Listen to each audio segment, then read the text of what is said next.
Hey Eagle fans, I'm Thomas Mott. Welcome into Philadelphia Eagles Now, and today we're going to go ahead and answer all of your guys' mailbag questions that you submitted on a previous video a couple of days ago. If you did not submit a question, then why don't you just stick around and see what I will say to the answers to all of the questions that we have here today. So, started off with Brett Long, who asked, which linebackers who are currently a free agent should the Eagles pursue? Well, first off, this stems from my, ranting about the Eagles not drafting a linebacker many times here on Philadelphia Eagles Now during our normal weekly videos because, listen, the Eagles don't have any good linebackers. It's their worst position group overall. I don't care what anybody says. So, people are asking now, and Brett's one of them, which free agent linebacker do you want, Thomas? Well, that's the problem.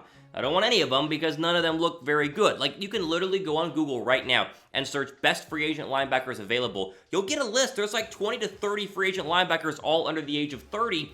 And none of them are really that great. Now, I picked 4 names to me that would be names that you guys would probably recognize. Look at Malcolm Smith here, the former Super Bowl MVP with Seattle. He was cut by the 49ers last year. Bryce Hager, who was a backup in Los Angeles with the Rams, but showed some promise, especially on special teams. And Alec Ogletree, who the Eagle fans should know because he was a New York Giant for the majority of his career. Those guys are all young, and I guess you could get for cheap and would make sense, but none of them are really that good. There really is not a free agent linebacker on the list where you go, oh, we get him. He's better than what the Eagles currently have on their depth chart. Their depth chart is not good, and we know it's probably the worst position group the Eagles have, but I don't know how you're going to upgrade it. Now, we had a lot of questions also, which I didn't pull for this video, saying, what can we do? Can we trade for a linebacker? And the answer is no. There really isn't a linebacker out there that we could go ahead and trade for without giving up significant draft stock or pieces to go ahead and make that deal. And plus, the Eagles are not set up very nicely in terms of cap space in 2021. So, the position group you guys see on your screen, that's what the Eagles are going to have going forward in 2020. I doubt they'll make a move, but if they did,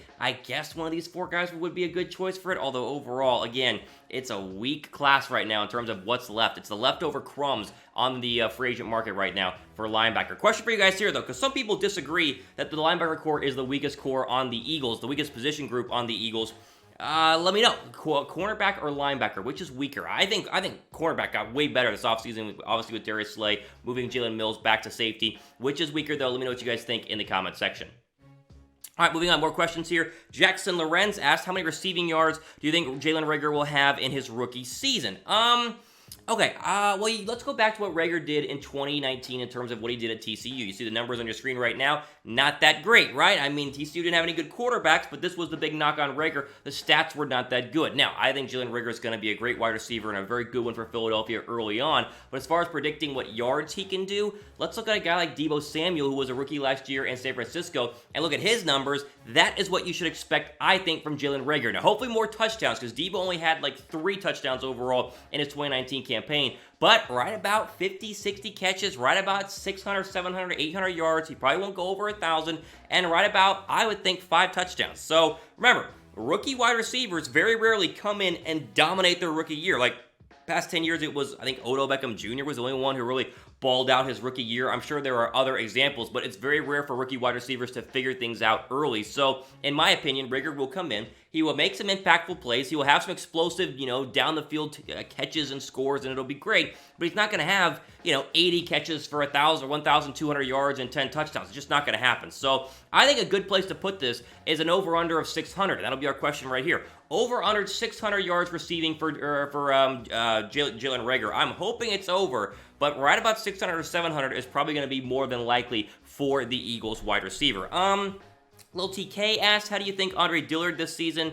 And how good do you think, there we go, Andre Dillard this season and in the future? I think he's gonna be just fine because he has to be just fine. It doesn't look like, at least right now, the Eagles have not brought back Jason Peters. We talked about Jason Peters being unsigned now for weeks and how, they're gonna sign him very, very soon. It's gonna happen, and then it still hasn't happened. I think they're gonna roll with Andre Dillard as their starting left tackle. He got a very good praise from his center Jason Kelce, and obviously from his head coach in a Zoom press conference just a couple of days ago in Doug Peterson. So I think it'll be him. I think he's going to be okay. He only gave up 4 sacks and 4 starts last year. He wasn't terrible. He just wasn't what a first-round left tackle should be. Although you got to remember, most first-round left tackles are taken in the top 10, and Dillard was taken the second half of the first round. So he should be fine, but at the same time, you better hope that he's going to be okay, because that could be a very big hole on the Eagles' offensive line if Dillard isn't good because the rest of the offensive line, as we know, is very, very good as well. What else is good is this shirt from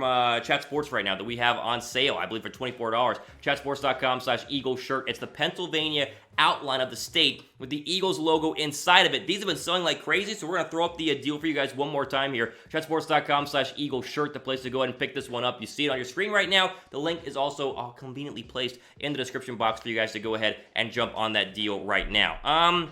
Kristen Stewart asked, who do you think are going to be the Eagles' starting wide receivers? I get this question a lot. It's like, who's going to be cut? Who's going to be the starting wide receivers? Here are your starting wide receivers. Let's assume it's 4, right? Because normally you go 4 wide plus Ertz as the tight end. Now, obviously, the Eagles can go 2 wide. They can go 12 personnel, 3 receivers, 1 receiver. It doesn't really matter. But these will be your top 4 receivers on Philadelphia next season, in my opinion. Jeffrey, Jackson, Reagor, Goodwin. Now you're saying, Thomas, Alshon Jeffrey, you keep saying he's going to be cut. Well, here we are. He still hasn't been cut. If Jeffrey were to be cut, which is the only real option for him because no team, like we've talked about, is going to try and trade for him, then you'd go ahead and move Greg Ward into the top 4. But right now, if Jeffrey's going to be healthy from that Liz Frank injury, then I think you got to keep him as one of the top 4 in the wide receiver depth chart. So Jeffrey, Jackson for sure. I think Reagor, again, he's not going to ball out in terms of 1,200 yards, but you get 600, 700 yards. That will be enough to be in the top 3, 4 receivers for Philadelphia. And I think Goodwin, despite the fact that I'm not sold on him and I'm not trusting in Marquise Goodwin, I think Goodwin can still be a top 4 receiver on this football team, especially playing alongside the Miles Sanders, the Ertz, the Goddards, and the Deshaun Jacksons of the world. So that would be my top 4 right now. And the rest, just kind of rack them and stack them. Watkins, Hightower, just depends on what they're going to do in training camp and in the preseason. Quan asked, do you think the Eagles make Carson Wentz train and talk to Jalen Hurts rather than waste talent?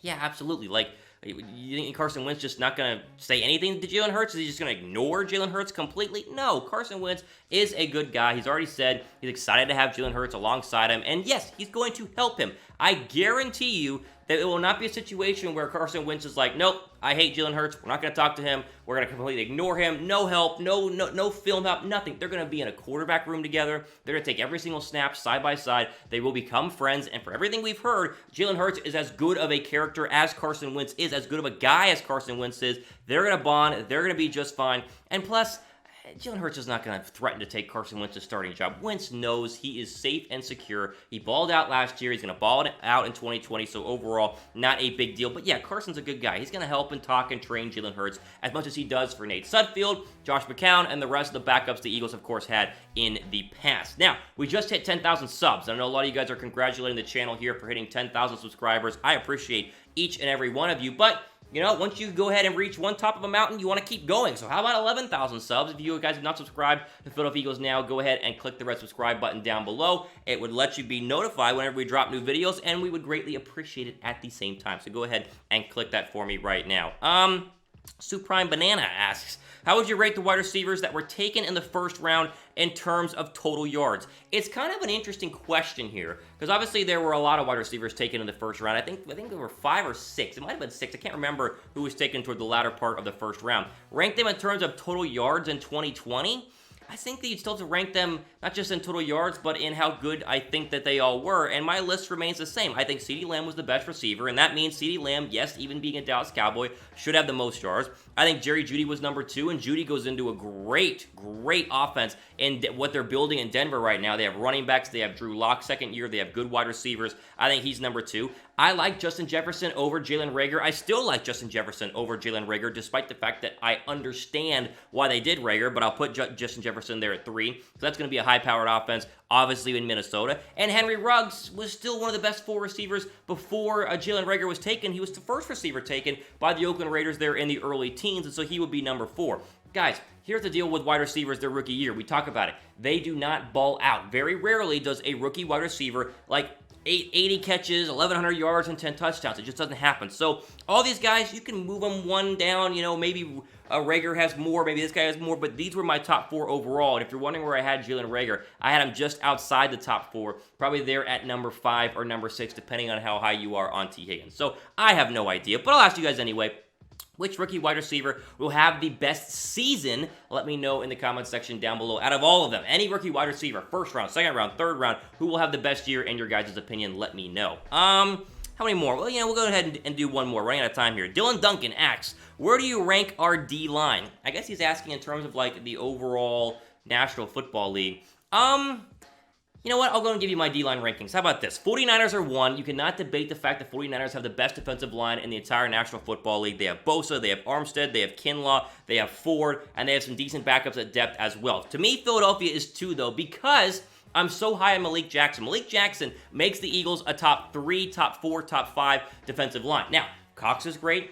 Graham is great, Barnett is great, and I love Javon Hargrave. But you add another D-tackle coming back to the healthy list, coming back from injury in Malik Jackson, that makes the interior defensive line unbelievable. I would rank them higher than the Rams, who are number 3 on my list, simply because they obviously have Aaron Donald and have a lot of talent on that front 4. But the Eagles have more depth overall because you have Hargrave mixing in there, obviously, with a guy like Malik Jackson. And then after the top 3, 4 is hard to go ahead and choose. Like the Bears obviously have a good defensive line. Denver is going to be on my number 4 because I trust Von Miller and that defense to figure things out this year. But there are a lot of other really good defensive lines. The Ravens have Calais Campbell now. You can just kind of move those from 4 on down. But I think 49ers, Eagles, Rams, 1, 2, 3 cannot be debated at all. Although if you guys want to debate it, then go ahead and debate with me down below in the comment section. But here's the deal.